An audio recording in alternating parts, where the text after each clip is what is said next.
The legend of the Queen of the South Sea.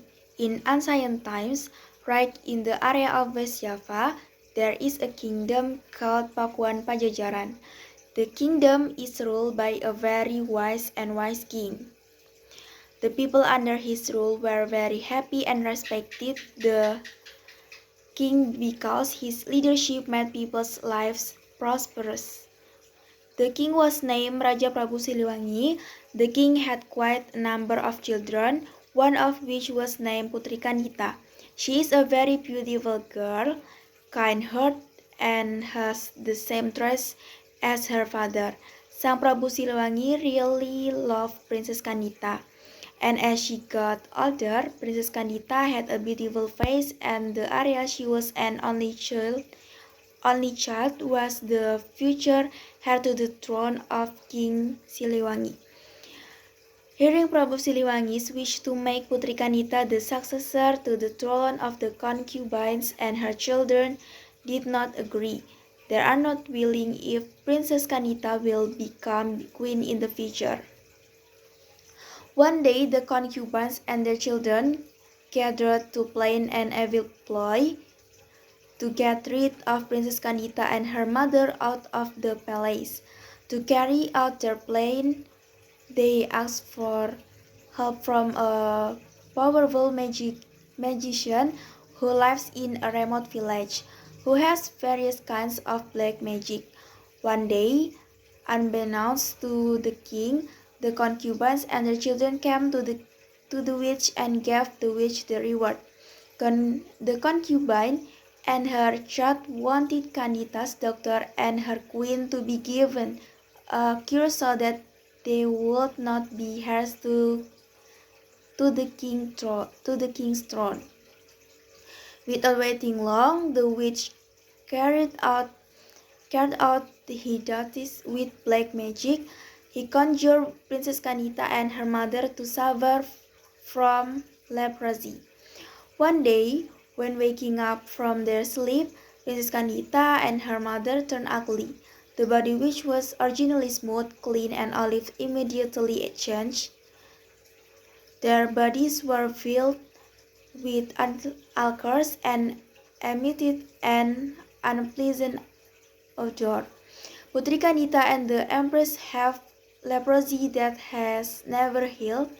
Prabu Siliwangi, who has amazed to see the strange disease in his two favorite people, immediately called the royal physician for treatment, but after experimenting with various positions, the royal healer still could not cure them. Putri Kandita and her mother's illness got worse. Their bodies are getting weaker because they can digest food and drink. Putri Kandita, who is still young, can survive her illness. However, the old mother could not survive until she finally breathed her last. Putri Kandita and the king were devastated by the death of the empress. For days, King Prabu Siliwangi was pensive alone. He felt very sad because the person he loved the most had left the world first. However, the king also felt very bearable to see the condition of Princess Kandita, who did not show any signs of recovery.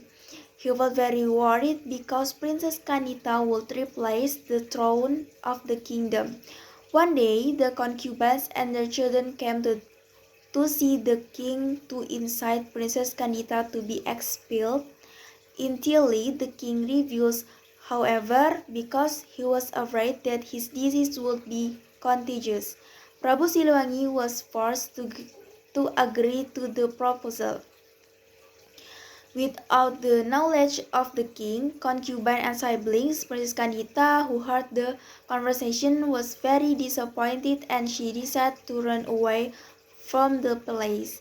In a sad, confused, and uncertain mood, Princess Kandita walked out of the palace with no definite purpose.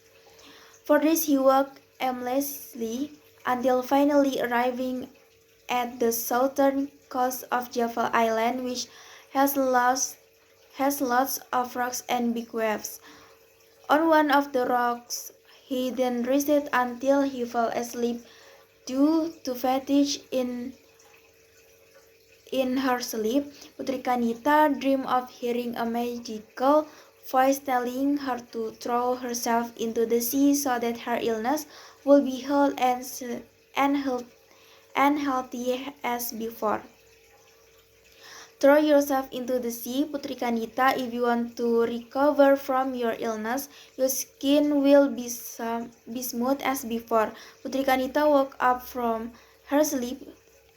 He then contemplated, observing the magical words because he doubted whether the sound was a wansit or just a prankster whispering in his sleep. But after looking around, as far as the eye can see, there is only a stretch of white sand and the waves rolling around it.